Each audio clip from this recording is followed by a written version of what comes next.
بسم الله الرحمن الرحیم. نن زموږ د الفقه الميسر 28م درس او احکام الاستنجا شروع دي. د استنجا حکمونه هغه کې دا زموږ خبره شروع ده. نن به ان شاء الله موږ بیا د نننی درس کې صرف خلاصې لګو. دی وایي چېرې استنجا کولو کې صرف په اوبو باندې اکتفا یعنی صرف اوبو استعمال شي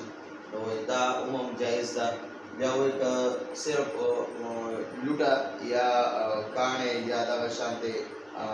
هغه ټیشو پیپر وغیره استعمال شي دغه هم وایي کافي ده. خو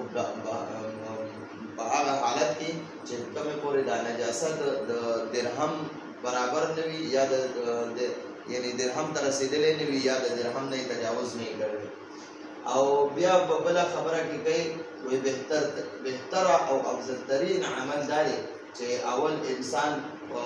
لوټه وغیره سره یا ټیشو پیپر سره خپلې صفایي وکړي او بیا د هغې نه پس اوبه استعمال کړي نو دا ډېره بهتره خبره ده. او د جمهور فقهاو په دې باندې اتفاق دی چې اول د ټیشو پیپر یا لوټه وغیره استعمال شي هغې سره د اول انسان خپله صفایي وکړي بیا د هغې نه پس اوبه سره صفایي وکړي دا وایي ډېره اعلی او بهتره ده. نو اوس وایو چې یجوز معنا ده جایز کېږي جائز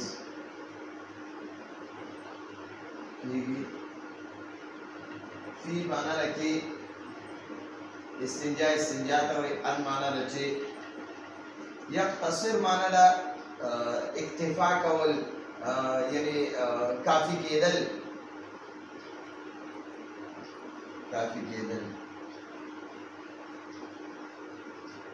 علا معنا ده باندې او ما اوبه دی وایي ويجوز في الاستنجاء فاستنجاء کې جائز دي ان يقتصر على الماء چې په اوبو باندې اکتفا وشي چې یاره صرف اوبه کافي شي یعنی صرف په اوبو باندې استنجا کول وایي دا کافي ده. دا یو خبره وکړه. يجوز في الاستنجاء په استنجاء کې دا جائز دي ان يقتصر على الماء چې صرف په اوبو باندې استنجا وشي وایي دا کافي ده. کذا دغه شان يجوز جائز دي جائز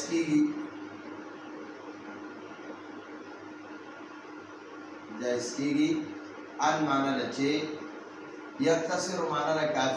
کافي شي کافي کېږي علا معنا ده باندې حجر دا کاڼي لوټه وغیره وایي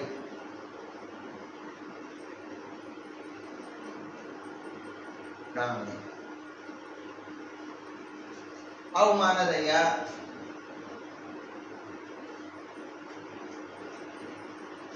نحو معنا ده پشان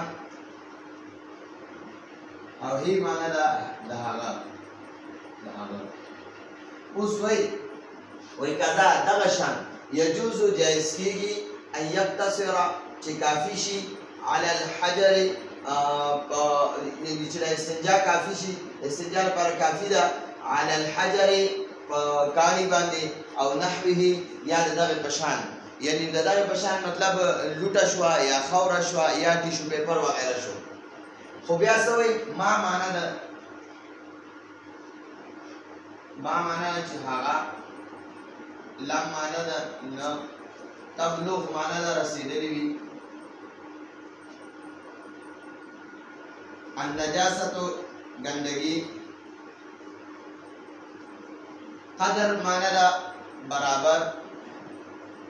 او درهم ته وایي درهم د چاندۍ هغه یو سکه ده هغې ته درهم وایي. بیا ورسره وایي کدا یجوز دغه شان جایز کېږي ان یقتصر علی الحجر چې استنجا صرف په کاڼي سره وشي او نحوه یا په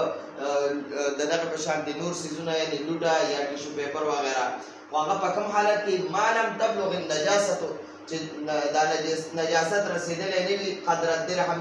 د درهم برابر چې دا نجاست ګندګي دا د درهم برابر نه وي نو په دغه حالت کې ته بیا په لوټه باندې یا په ټیشو پیپر کاڼي وغیره باندې استنجا کولی شي دا بیا جایز ده. ولكن الغسل ومعنى ده او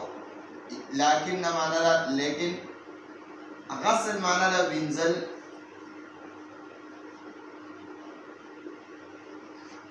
با معنا سره او ما اوبه احسن معنا ډیر ډیر بهتر ډیره بهتره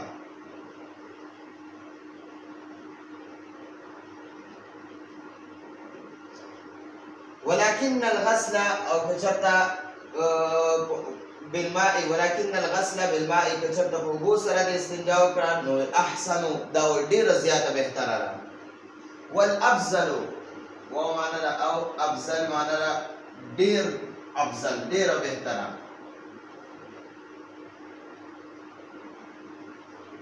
ان معنی دا چې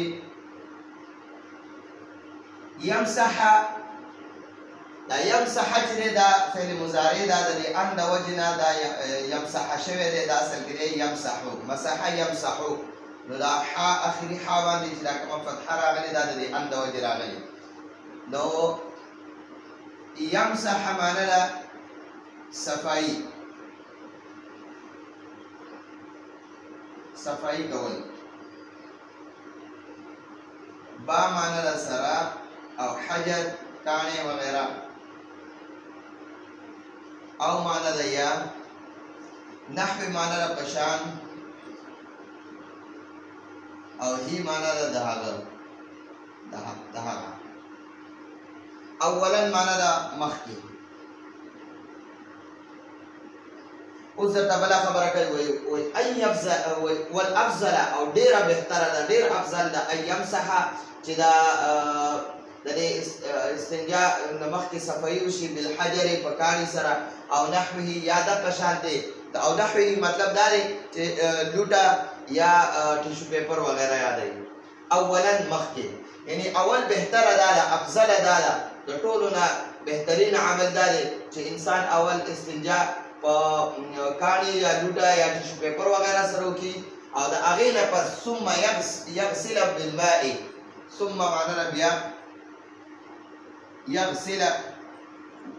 وینځي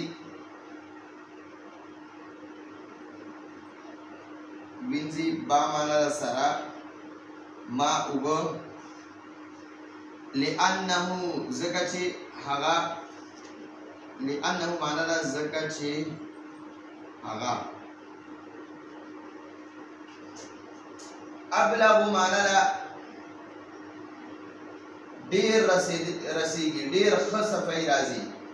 فی النظافه ابلغ معنا ډیر رسیږي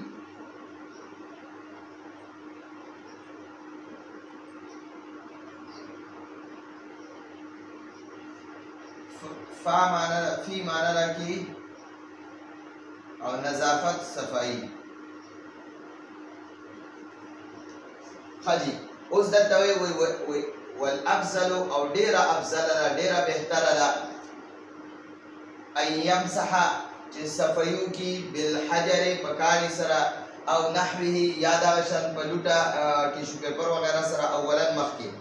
اول انسان په لوټه ټیشو پیپر یا کاڼي وغیره سره استنجا وکړي خپله صفایو کی ثم یغسل بالماء بیا په اوبو سره استنجا وکړي لانه ځکه چې ابلغ فی النظافه په صفائی کې ډیر رسیدلې ده دا خبره چې انسان اول په لوټه ټیشو پیپر وغیره سره استنجا وکړي هغې نه پس بیا په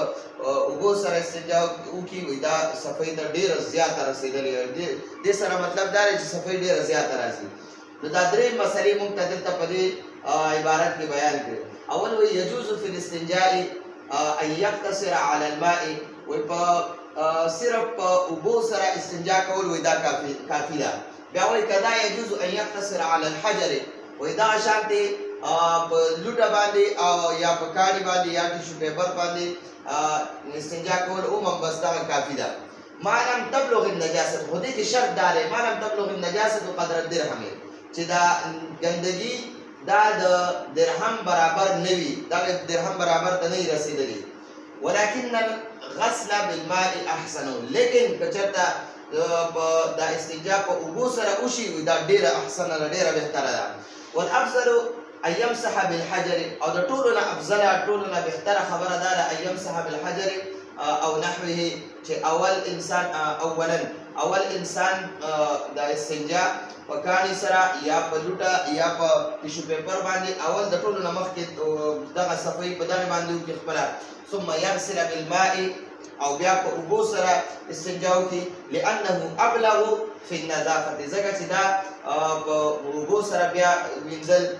دا وایي صفایي ته ډېره زیاته رسېدلې ده، دې سره صفایي ډېره زیاته راځي. نو دا درې مسلې، اوله مسله کې صرف په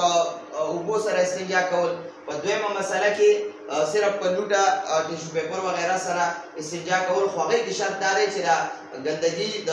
درهم برابر نه وي، او درېیمه مسله کې دا دی چې اول د انسان خپله صفایي په لوټه ټیشو پیپر کاڼي وغیره باندې وکړي، د هغې نه پس بیا په اوبو سره صفایي وکړي، دا ډېره بهتره ده. دا زموږ د نن ورځې درس و، راتلونکي درس پورې اجازت غواړو. ادب المرام والله اعلم.